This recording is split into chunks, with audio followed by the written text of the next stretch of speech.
7 राज्यों की 13 विधानसभा सीटों पर मतदान, एनडीए और इंडिया में कांटे की टक्कर। लोकसभा चुनाव के बाद देश भर के अलग अलग राज्यों की 13 विधानसभा सीटों पर आज मतदान है। जिन सीटों पर मतदान है उनमें से कुछ सीटें तो लोकसभा चुनाव के बाद खाली हुई हैं।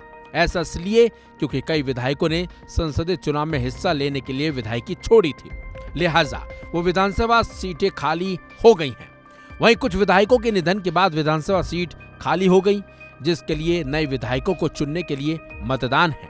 दरअसल बिहार की 1, बंगाल की 4, तमिलनाडु की 1, मध्य प्रदेश की 1, उत्तराखंड की 2, पंजाब की 1, हिमाचल की 3 सीटों पर मतदान है। इन सीटों पर उपचुनाव का नोटिफिकेशन 14 जून को जारी हुआ था। नामांकन की आखिरी तारीख 21 जून रही और स्क्रूटनी भी 24 जून को हो चुकी है। नामांकन वापस लेने की आखिरी तारीख 26 जून तय की गई थी, जबकि इनके नतीजे आपको बता दें 13 जुलाई को आएंगे।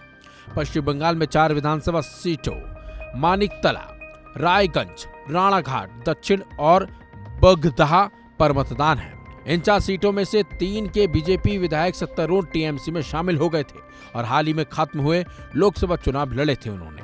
हालांकि उन्हें चुनावों में हार मिली। ये सीटें रायगंज, राणाघाट, दक्षिण और बागा है।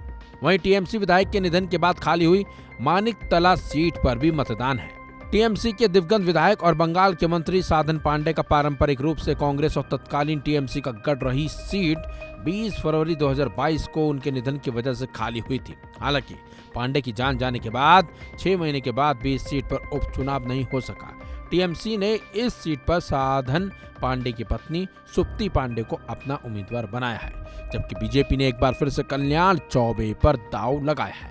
तो वहीं उत्तराखंड में 2 सीटों पर मतदान है। पौड़ी गढ़वाल लोकसभा क्षेत्र की 14 सीटों में से एक बद्रीनाथ विधानसभा सीट कांग्रेस विधायक राजेंद्र भंडारी के मार्च में इस्तीफा देने और उसके बाद बीजेपी में शामिल होने के बाद खाली हुई थी। इसके अलावा मंगलौर सीट पर भी मतदान है।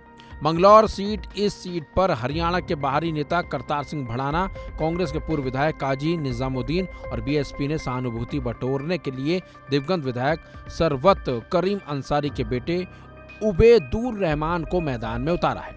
निर्दलीय उम्मीदवार सादिया जैदी और विजय कुमार कश्यप भी मैदान में है। वहीं मतदान को देखते हुए सुरक्षा के पुख्ता इंतजाम किए गए हैं, लेकिन यह मुकाबला आपको बता दें सीधे एनडीए वर्सेस इंडिया है। फिलहाल इस खबर में बस इतना ही। अपडेट्स के लिए बने रहिए वन इंडिया हिंदी के साथ।